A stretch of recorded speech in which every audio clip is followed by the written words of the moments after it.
Well, I think the 20th Congress is a triumphant success. That's my conclusion upon reading it. Overall, and common prosperity is part of this. I think common prosperity is a brilliant concept. It is simultaneously socialist and a Marxist, and at the same time a development of them. Let's look at what is the peculiarity about China's economy. What is the problem that common prosperity is trying to solve? China has created the world's most successful economic system. There is no country in the history of the world which has ever had such rapid growth over such a long period of time as China. So this is the world's most successful economic system. But what's the character of this economic system?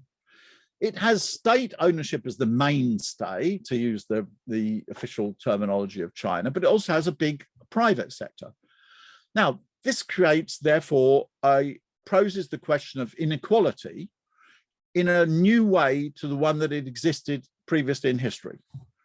If you take, for example, the Soviet Union, or let's say China before 1978, inequality was not a very big problem because basically there was no private sector to the economy. So we may say that the society was rather equal, but it didn't grow very well.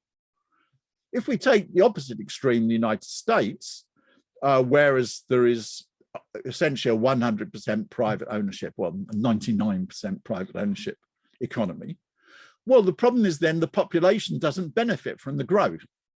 If we take the last 10 years, this is the most extreme case, the US economy has grown, but the real wages of the average American have actually fallen. This is not merely unjust and undesirable, but it leads to great political instability, as we've seen with the events around Trump. I mean, it culminated on the 6th of January 2020 in a riot in which there was a physical attack on the Congress of the United States in which several people were killed. So we can say that this is a real political instability. What common prosperity does is it has a part whereby it uses the best features of both China's economy. Obviously, the state sector maintains relative equality, as nobody owns it except the state. You don't have inequality of wealth in the ownership of the state sector because it's not privately owned. But if you take the income from the privately owned capital, there's two ways that this can be used. One is it can be used to invest. This is beneficial to a society. It means it increases economic growth. It increases the productive power. It creates jobs. This is beneficial. Or secondly, this wealth can be used for luxury consumption. You're buying sports cars, fur coats, private yachts, private aeroplanes, and things of this type. Well, this doesn't add anything to the production of the economy. And so therefore you have a choice of what will the income from private capital be used for. Actually, this problem exists not merely in socialist China, it exists in capitalist countries, because the United States is the one extreme of inequality. Another one you could take, for example, is the so-called Scandinavian model. That is Sweden, Denmark, Finland, in which all polls show satisfaction with life is much higher than in the United States. There, what you have is a system whereby you have the private ownership, and they have quite big state sector, not nearly as big as China, of course, is insofar as the income from private capital is used for investment, that is creating jobs and growth, it's regarded as good. It's praised. Industrialists who carry on such activities are welcomed, and so on and so forth. Insofar as it is used for luxury consumption, first it is restricted by taxation. You don't have such inequality of income. And secondly, then it's also used from the point of view of discouraging by social opinion such luxury consumption. So China is sort of using this feature. So China has now developed a system whereby not merely does it have the world's most effective economic system, but it's also got a system of distribution which ensures that the whole population benefits from the growth.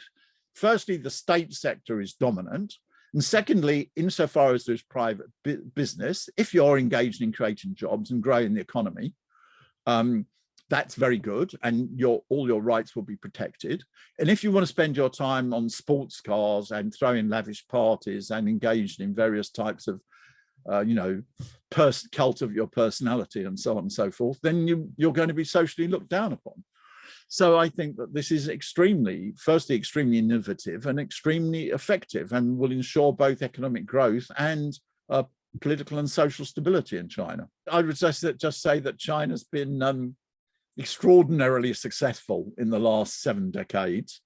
It's gone from by almost the poorest country in the world.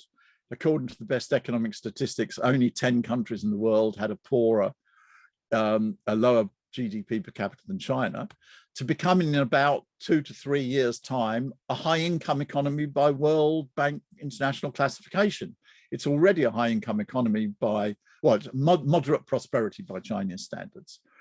And this means that there are more people in China than there are in all of the high-income economies of the world put together, the other ones.